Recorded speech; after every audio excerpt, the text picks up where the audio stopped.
Je suis bénévole depuis une dizaine d'années, au moins. Je suis arrivé ici par contact personnel d'une autre personne qui était déjà bénévole. Je cherchais une occupation qui pourrait m'intéresser suite à la retraite, en prenant ma retraite éventuellement. Donc, j'ai commencé à... C'est ça qui m'a amené au cercle de soutien. C'est un aspect que j'avais jamais considéré. Je suis père de 3 filles et un garçon. Ça nous fait réfléchir avant de dire oui, parce que c'est un enfant qui est complètement en dehors de ce que j'avais pensé qu'il pouvait exister. Un cercle, ça réunit un membre principal qui est la personne qui a créé le crime et 2 ou 3 autres membres. Et on accompagne l'individu dans sa vie suite à sa libération. Il peut être en maison de transition ou il est libéré complètement. Le rôle qu'on a, c'est de comprendre comment il fonctionne, de l'amener à prendre des décisions qui sont responsables face à sa vie personnelle puis face à la vie des autres aussi. Donc, c'est ça qu'on fait. Tout ce qui peut nous appeler quand il veut aussi, surtout dans les débuts, mais c'est tous des hommes, donc les appels ne sont pas très, très réguliers. Par contre, on le voit toutes les semaines. Après un certain temps, ça vaut 2 semaines ou des écarts un peu plus grands.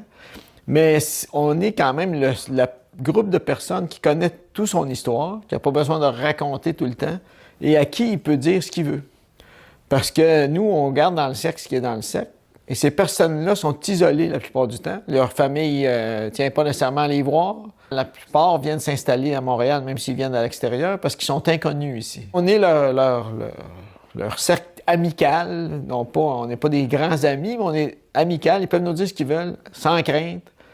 Et ils peuvent nous parler de leurs émotions.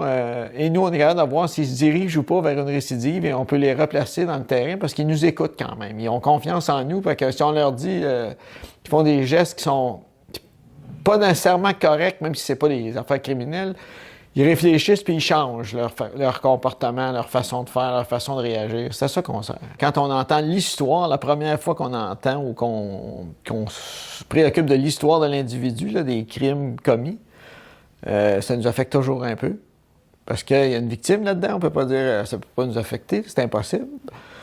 Par contre, on apprend à passer cet aspect-là parce qu'on veut travailler avec les personnes pour justement qu'ils n'en fassent plus de victimes. Donc, on voit la personne et non pas le criminel. Les sectes, ça m'apporte